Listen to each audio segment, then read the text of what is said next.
আরে সাইফুল্লাহ ভাই যেও না গো, ছাড়ো, ঝামেলা হবে। আসেন আপনি। আরে ছাড়ো, ওখানে মেলা লোক আছে, গেলে ঝামেলা হবে। আসেন। আরে ছাড়ো গো।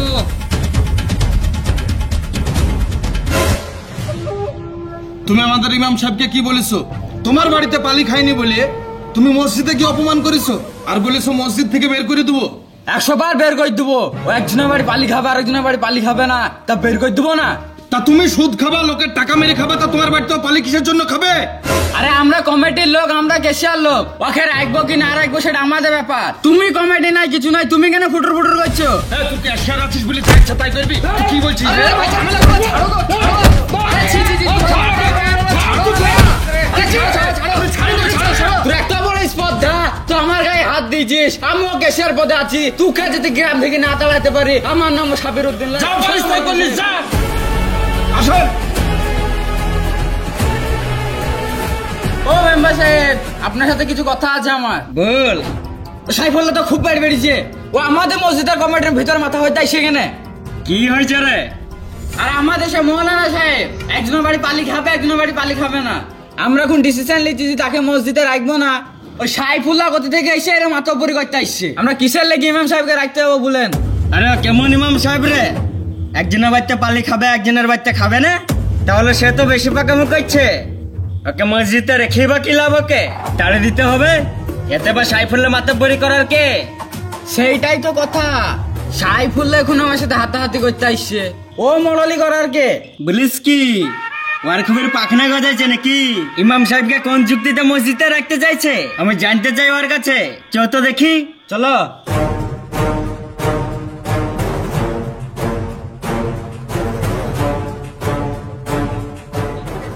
এই সাইফুল্লাহ শোনো, তুমি কি বুঝতে চাইছো তাই বলো? তোমার নামে এসব কি শুনছি? ইমাম সাহেব একজনের বাড়িতে পালি খাবে, একজনের বাড়িতে খাবে না। মসজিদ থেকে ডিসিশন নেওয়া হচ্ছে, ওকে বের করে দেওয়া হবে। তুমি এত মাথা বাইতে আসো কিসের লেগে? ইমাম সাহেব কিছু ভুল করেননি। ইমাম সাহেব যেটা করছে ঠিক করছে, ঠিক আছে? আর আমি বেঁচে থাকতে ইমাম সাহেবকে মসজিদ থেকে বের করতে দেবো না। কি বলছো রাইয়া? তুমি আমাকে চিনোই না, আমার সম্বন্ধে তোমার কোনো ধারণাই নেই। আমি যদি ইচ্ছা করি তোমাকে জেলের ঘানি পর্যন্ত টানাইতে পারি। আপনি তো আমাকে হুমকি দিচ্ছেন। আপনি কত ধরে আমাকে জেলের ঘানি টানাবেন? এখানে অন্যায়টা কি আছে? আপনি কোন যুক্তিতে আমাকে জেলের ঘানি টানাবেন? আপনার মতো মানুষকে আমি মেম্বার বলে মানিই নি। এ সাইফুল্লাহ, এ শোনো শোনো শোনো শোনো, বলেন। আচ্ছা তুমি এত সাহস কোথা থেকে পেয়েছো? তুমি কোন যুক্তিতে ইমাম সাহেবকে মসজিদে রাখতে চাইছো? এত কিছু করার পর কেন মসজিদে ইমাম সাহেবকে রাখতে চাইছো? দেখেন, ছোটবেলা থেকে অর্থের অভাবে আমরা কিন্তু মাদ্রাসা লাইনে পড়তে যেতে পারিনি। আমরা কাজে থেকে আসার পরে এলাকার আলেমুল আমার সঙ্গে একটু বেশি চলাফেরা করি। তো যাই হোক, আলেমুল আমাদের মুখ থেকেই শোনা যে আল উলামা ও ওয়ারাসাতুল আম্বিয়া, উলামারা হচ্ছেন যে নবীদের ওয়ারিস। এখন নবীদের জামানা চলে গিয়েছে, সাহাবীদের জামানাও চলে গিয়েছে, এখন হচ্ছে আলেমুল আমার জামানা।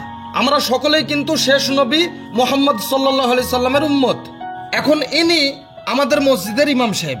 এখন আমাদের ক্যাশিয়ার সাহেব উনি সুদ খান, গোটা গ্রামের লোক জানে, ইমাম সাহেবও জানে। এইসব জানা সত্ত্বেও এই ইমাম সাহেব যদি এই ক্যাশিয়ার সাহেবের বাড়িতে পালির খাবার খান, তাহলে উনি তো এক ধরনের হারাম খাচ্ছেন, অবৈধ খাবার খাচ্ছেন। তাহলে উনার নামাজ তো হবেই না, বাকি যে মুসল্লি ওনার পিছনে নামাজ পড়ছেন কারোরই নামাজ হবে না। এখন এইটা করেছে বলে, পালি খায়নি বলে আপনারা উঠে পড়ে লেগেছেন ওনাকে মসজিদ থেকে বের করার জন্য। এখন যদি উনি পালিই খান আর বাকি যদি কারোর নামাজ নাই হয়, তার কারণে আল্লাহ যদি কিয়ামতের দিনে ওনাকে কৈফিয়ত করেন, তার দায়ী আপনি হবেন কিনা বলেন? যদি বলেন আপনি দায়ী হবেন, তাহলে আমি আর কিছু বলবো না। তাই তো গো, মসজিদের কমিটির ভিতরে কি চলছে আমি তো আর জানিনি। আজ আমি 12 বছর ধরে মেম্বার পদে আছি, আজ অব্দি কোনো অন্যায় ডিসিশন আমি লইনি। শোনো কেশিয়ার সাহেব, এই জিনিসটা আমি প্রশ্রয় দিতে পারলাম না। ইমাম সাহেব আর খালিদ সাইফুল্লাহ যা করছে, ওরা সমাজের ভালোর জন্যই করছে, ওরা সমাজের উন্নতির জন্যই করছে। এখন কথা হচ্ছে, আমি যদিও মসজিদের কমিটির মধ্যে কেউ নয়, তবুও তো আমি গ্রামের মেম্বার। তবে আমি বলে যাচ্ছি, এই ইমাম সাহেবকে এই মসজিদ থেকে যেন কেউ না বের করতে পারে। প্যারে দোস্ত বুজুর্গ আজিজ, ইমাম শব্দের অর্থ হচ্ছে বাদশাহ। আমাদের প্রত্যেক মুসলিম সমাজে এই বাদশাগণ আল্লাহর রিজামন্দির ওয়াস্তে 24 ঘন্টা নিয়োজিত। কোন কোন সময় সমাজকে গুনাহমুক্ত করার জন্য এই ইমাম সাহেবেরা যখন কোনো পদক্ষেপ নেয়, কিছু শ্রেণীর লোক এমন আছে যারা তাদের বিরুদ্ধে কুষড়যন্ত্রে লিপ্ত হয়, তাদেরকে মসজিদ থেকে বের করার জন্য কুপদক্ষেপ নেয়। তাই আল্লাহর কাছে দোয়া করি, আল্লাহ যেন তাদেরকে স্পেশাল হিদায়েত দান করুন। ভালো থাকবেন, সুস্থ থাকবেন। আবারও দেখা হচ্ছে নেক্সট কোন শর্ট ফিল্মে। খুদা হাফিজ।